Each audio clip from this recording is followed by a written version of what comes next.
বসন্ত পঞ্চমীর পুণ্যতিথিতে জ্ঞান ও সুরের আরাধনায় মুখর জগন্নাথ বিশ্ববিদ্যালয়ের খেলার মাঠ। ভোরের আলো ফোটার সঙ্গে সঙ্গেই এখানে শুরু হয়েছে বিদ্যার দেবী সরস্বতীর পূজা। শিউলি রায়ের রিপোর্ট।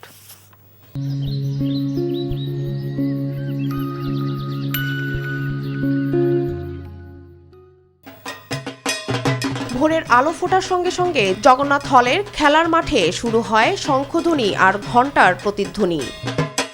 ধূপের সুবাসে ভরে ওঠে চারপাশ। সাদা শাড়ি, হলুদ ফুল আর আলপনায় সাজানো মন্দিরে বিদ্যার দেবী সরস্বতীর আরাধনায় একাত্ম হন অসংখ্য ভক্ত। এই দিনে বিশেষ করে শিক্ষার্থী ও শিক্ষকরা দেবীর চরণে নিবেদন করেন বই, খাতা, কলম ও বাদ্যযন্ত্র। মার কাছে চেয়েছি মা যেন আমাদের সুস্থ রাখেন এবং আমাকে যেন পড়াশোনায় ভালো দেন, বিদ্যা বুদ্ধি জ্ঞান দেন। ভালো লাগছে, আসলাম, অঞ্জলি দিলাম, পূজা করে। এখানে অনেক পূজা হয়।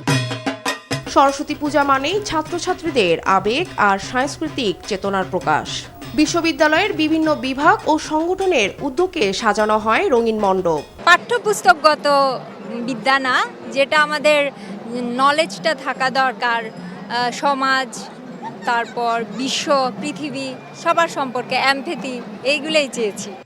বিশেষ করে বিশ্ববিদ্যালয়ের চারুকলা ও সাংস্কৃতিক সংগঠনগুলোর আয়োজনে পূজার পরিবেশ আরও প্রাণবন্ত হয়ে ওঠে।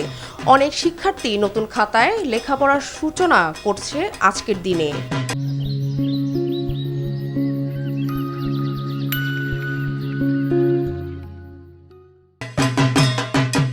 প্রতি বছরের মতো এবারও ঢাকা বিশ্ববিদ্যালয়ে ঐতিহ্যবাহী জগন্নাথ হল প্রশাসনে কেন্দ্রীয় পূজাসহ মোট ৭৬টি মণ্ডপে সরস্বতী পূজার আয়োজন করে। শিউলি রায়, এনটিভি নিউজ, ঢাকা।